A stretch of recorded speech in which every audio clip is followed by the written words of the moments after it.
तो दोस्तों अब हमारे पास में है अलग अलग प्रकार की वायलें। इनमें हम ब्लड के सैंपल लेंगे और अलग अलग वायलों के बारे में आपको मैं बताऊंगा कि कौन सी वायल में कौन सा टेस्ट लगता है। तो हम इनके बारे में एक एक करके पढ़ने वाले हैं। तो सबसे पहले हम पढ़ने वाले हैं EDTA वायल। तो अब हम देखते हैं कि वायल कितने प्रकार की होती है। सबसे पहले वायल होती है EDTA वायल, जिसको हम बोलते हैं इथाइलिन डाइएमीन टेट्राएसिडिक एसिड। दूसरी वायल है प्लेन वायल। तीसरी वायल है फ्लोराइड वायल। चौथी वायल है सोडियम साइट्रेट वायल। पांचवी वायल है हिपेरिन वायल। अब मैं बताता हूँ आपको EDTA वायल के बारे में। EDTA वायल को हम बोलते हैं ethylene diamine tetraacetic acid. EDTA vial का यूज़ हम हेमेटोलॉजी लैब के अंदर करते हैं। इस ट्यूब को हम रॉयल ब्लू कलर के नाम से भी जाना जा सकता है। किस नाम से जाना जा सकता है? रॉयल ब्लू कलर नाम से। रॉयल ब्लू कलर कौन सा होता है ये आप आसानी से देख सकते हो। इस ट्यूब के अंदर प्रेजेंट कैल्शियम को नष्ट कर देती है। ब्लड में जो कैल्शियम प्रेजेंट होता है वो ये ट्यूब उसको नष्ट कर देती है और ब्लड को क्लॉट नहीं होने देती। इस ट्यूब का प्रिजर्वेशन टाइम होता है 24 आवर और इसको हम -12 सेंटीडिग्री पे हम रखते हैं। अब हम देखते हैं इस ट्यूब से टेस्ट कौन कौन से लगते हैं। CBC test. CBC टेस्ट को हम बोलते हैं कंप्लीट ब्लड काउंट्स। यह सैंपल EDTA ट्यूब में लिया जाता है। इस ट्यूब की सहायता से ब्लड में प्रेजेंट सेल्स की स्ट्रक्चर और उनकी संख्या का पता लगाया जा सकता है, जिसमें हम क्या क्या करते हैं। एक तो RBC काउंट करते हैं, WBC काउंट करते हैं और हीमोग्लोबिन लेवल काउंट करते हैं, TLC करते हैं, DLC करते हैं, MCV करते हैं, MCH करते हैं, MCHC करते हैं।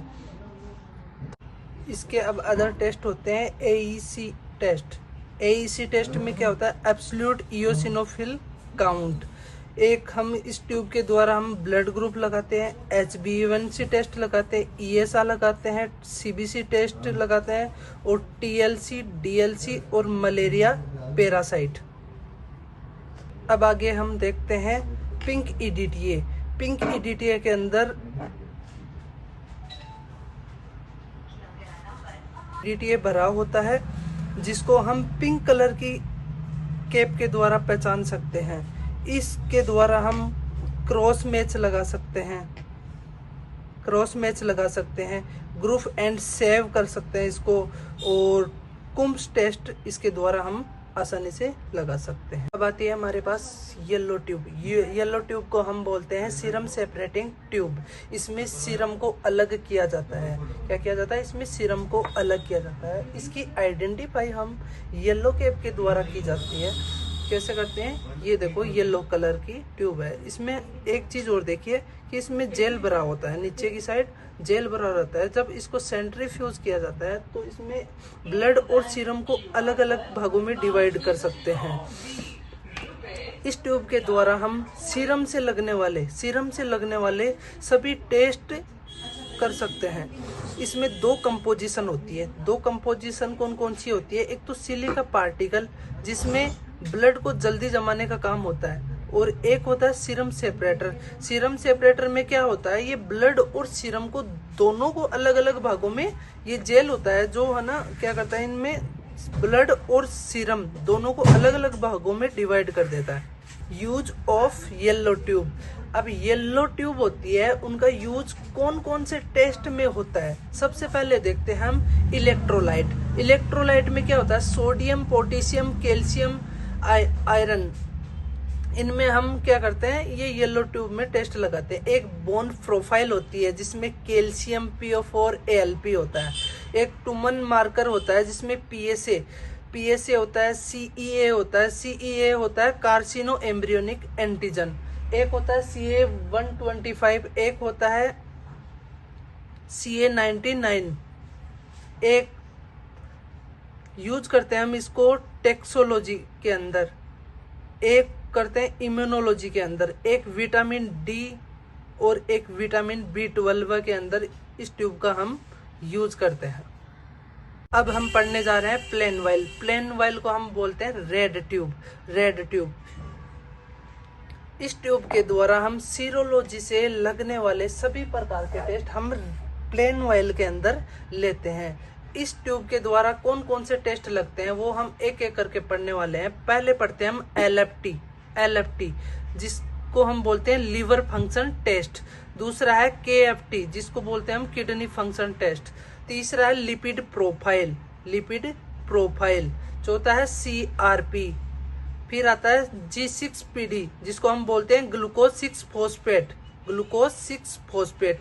एक आता है विटामिन B12 है, एक आता है विटामिन D3, एक होता है आयरन प्रोफाइल टेस्ट, एक होता है लिपिड प्रोफाइल, थायराइड प्रोफाइल। कौन सा होता है? Thyroid profile. एक विडाल टेस्ट लगाते हैं, एक डेंगू टेस्ट लगाते हैं, एक सीआरपी टेस्ट लगाते हैं, एक प्रोलैक्टिन टेस्ट लगाते हैं, एक लाइपेज टेस्ट लगाते हैं। अब एक बात याद रखिए कि एक प्लेन वाइल और एक येलो वाइल मैंने आपको बताई थी। उसमें क्या होता है कि दोनों सीरम से लगने वाले टेस्ट है। जो प्लेन वाइल से और येलो वाइल दोनों से हम सेम टेस्ट लगा सकते हैं। अब पढ़ते हैं सोडियम साइट्रेट जिसको हम लाइट ब्लू कलर के नाम से भी जाना जा सकता है। इस ट्यूब में 0.5 सोडियम साइट्रेट पाया जाता है। इस ट्यूब की आइडेंटिफाई हम करते हैं लाइट ब्लू कलर से। ये देखिए, ये लाइट ब्लू कलर है जिसके द्वारा हम किसकी आइडेंटिफाई करते हैं? सोडियम साइट्रेट वाइल की, जिसका यूज हम कहाँ करते हैं? यूज करते हैं एक तो पीटी के अंदर जिसको हम बोलते हैं प्रोथ्रोम्बिन टाइम, एक बोलते हैं एपीटीटी में करते हैं, एक ओगुलेशन स्टडी में करते हैं, एक करते हैं हम डी डाइमर में। अब देखते हैं सोडियम फ्लोराइड ट्यूब जिसको हम ग्रे कलर के द्वारा पहचान सकते हैं। ये देखिए ग्रे कलर ट्यूब। इस ट्यूब को हम ग्रे कलर के नाम से पहचान सकते हैं। और दूसरी बात इसमें है कि ब्लड को हम 5 दिन तक इसमें सेपरेट रख सकते हैं, क्योंकि इसमें 5 दिन तक ना ब्लड खराब नहीं होता। इस ट्यूब में 2 प्रकार के कंपोनेंट्स होते हैं, एक तो सोडियम फ्लोराइड और एक होता है सोडियम ऑक्जिलेट। सोडियम फ्लोराइड में क्या होता है? एंटी ग्लाइकोलाइटिक एजेंट होता है जो ग्लूकोज की मात्रा को कम नहीं होने देता। क्या नहीं होने देता? ग्लूकोज की मात्रा को कम नहीं होने देता। एक होता है पोटेशियम ऑक्जिलेट जिसमें एंटीकोगुलेंट अर्थात ब्लड को जमने नहीं देता। ये ब्लड को जमने नहीं देता है। अब हम देखते हैं सोडियम फ्लोराइड का यूज कहाँ होता है। एक होता है फास्टिंग ब्लड शुगर, एक तो होता है फास्टिंग ब्लड शुगर, एक रैंडम ब्लड शुगर, एक होता है पोस्ट पेराइडल ब्लड शुगर, एक ग्लूकोज टॉलरेंस टेस्ट। इसमें अब हम देखते हैं जैसे फास्टिंग होता है जो होता है भूखे पेट, और रैंडम होता है जो हम किसी भी टाइम ले सकते हैं। एक होता है पीपी सैंपल, एक होता है जीटीटी सैंपल। जीटीटी सैंपल में क्या होता है? जीटीटी और ओजीटीटी सैंपल होते हैं सेम, जिसमें हम 75 ग्राम शुगर पिलाने के बाद में 2 घंटे बाद में हम पीपी का सैंपल लेते हैं। कौन सा सैंपल लेते हैं? PP sample. इसमें 2 फ्लोराइड सैंपल होते हैं, जिसमें एक तो 75 ग्राम शुगर लेने के बाद और एक फिर 2 घंटे बाद में। एक जीटीटी सैंपल होता है जिसमें हम हर आधे घंटे पे सैंपल लेते हैं, प्लस उसके साथ में यूरिन हर आधे घंटे पे लेते हैं। एक प्रेगनेंसी डिटेल में होता है, वो हर 1 घंटे के ऊपर सैंपल लेते हैं यूरिन का।